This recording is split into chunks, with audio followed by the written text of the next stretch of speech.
अस्सलाम वालेकुम। उम्मीद है कि आप लोग खैरियत से होंगे और हमेशा की तरह आज मैं फिर आपकी खिदमत में हाज़िर हूँ।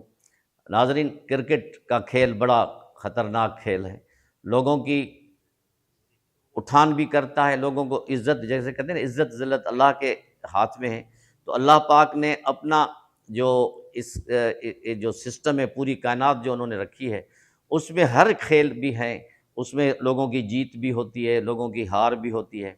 और खेल में जीत हार होना कोई बड़ी बात नहीं है, लेकिन असल मसला होता है कि इज़्ज़त के साथ जीत हो, इज़्ज़त के साथ हार हो, और जानबूझ के मैच को ख़राब न किया जाए, जानबूझ के कोई ऐसे इक़दामात न किए जाएँ, जिससे लोगों के ज़हन में आप लोगों का तासुर बड़ा बुरा हो, लोग डिसहार्टेड हो जाएँ और खुदा न ख़ास्ता आपको बुरे अल्फ़ाज़ से याद करें, बुरी बातों से याद करें। जिस तरह आपने चैंपियंस ट्रॉफ़ी में देखा कि पाकिस्तान की क्या हालत हो गई, यानी बारिश न होती तो हो सकता है कि मैं अब क्या बोलूँ कि वो 1 पॉइंट भी पाकिस्तान को न मिलता। अगर बांग्लादेश से हम हार जाते तो मेरे ख़्याल में फिर हमारे खिलाड़ी या तो फिर वहीं रह जाते दुबई में, पाकिस्तान से रात की फ़्लाइट में कहीं चले जाते, या तो फिर वहीं से न्यूज़ीलैंड चले जाते। लेकिन ये भी बारिश ने मेहरबानी की कि 1 पॉइंट हमें मिल गया। ये दुखे दिल से नाज़रीन मैं बात कर रहा हूँ, ये मैं कोई किसी पे टॉन्ट नहीं कर रहा हूँ, लेकिन हम उस पस्ती तक चले गए हैं जो एक किसी ज़माने में हम वर्ल्ड कप के फाइनल खेलते थे, वर्ल्ड कप के फाइनल जीतते थे, चैंपियंस ट्रॉफ़ी जीतते थे, एशिया कप जीतते थे। आज हम अपना वो एक जो मैच जो है वो भी नहीं जीत सक रहे। तो शाबाश हो ऐसी टीमों को जो अपने सिंसियर अपने मुल्क के लिए खेलते हैं, अपने मुल्क के नाम को ऊपर उठाते हैं, अपने सीनियर्स के इस नाम को बढ़ाते हैं, अपने कोचेज़ को देखते हैं, और कोचेज़ भी ऑनेस्टली टीम को सिलेक्ट करते हैं।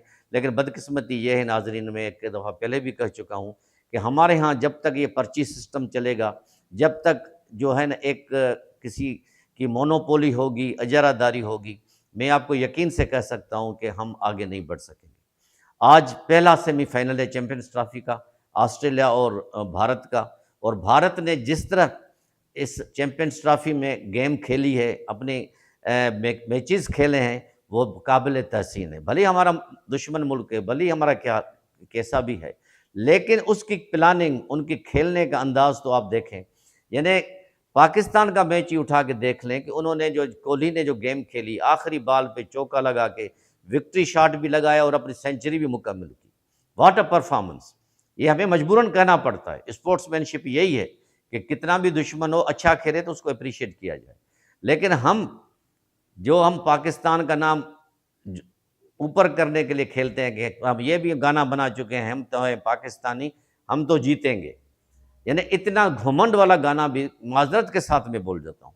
पाकिस्तानी हैं तो क्या हम सब कुछ करेंगे? चाहे हम करप्शन करें, चाहे हम कुछ भी करें, बददियानती करें, डिसऑनेस्टी करें, फिर भी हम जीतेंगे।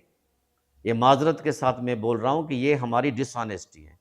हमारी टीम ने कुछ भी नहीं किया, हमारी जो हेड कोच है वो भी कुछ नहीं कर सकता।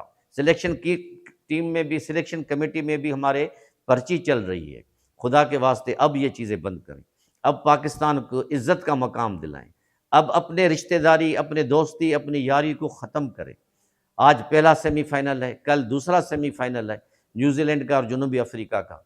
अब बताएं, हम मेज़बान हैं और हमने एक मैच भी नहीं जीता, क्योंकि हम पाकिस्तानी हैं, हम तो जीतेंगे। अरे बाबा, उसको करके दिखाओ। पाकिस्तान ने हमने कैसे लिया, अल्लाह पाक ने हमने अपना मुल्क दिया, हमें इज़्ज़त दी, वक़ार दिया, लेकिन हम उसको डुबोने पे तुले हुए हैं, डूबने पे तुले हुए हैं। ये कभी नहीं हो सकता कि हम ऐसे ही जीतें। हम मेहनत करके जीतेंगे, इंशाल्लाह हम जीतेंगे। लेकिन जब हम ऑनेस्टी के साथ खेलें, हम इज़्ज़त के साथ खेलें। आप लोगों को 1 करोड़ 80-80 लाख एक-एक मैच का मिलता है, उसके बावजूद आपको अपने मुल्क का नाम याद नहीं रहता। सिर्फ़ अपने पर्सनल जो है वो स्कोर को आगे बढ़ाने की कोशिश करते हैं कि हम टॉप 10 में आ जाएँ, टॉप 5 में आ जाएँ। तो खुदा के लिए कुछ करें, कुछ पाकिस्तान का नाम रोशन करें।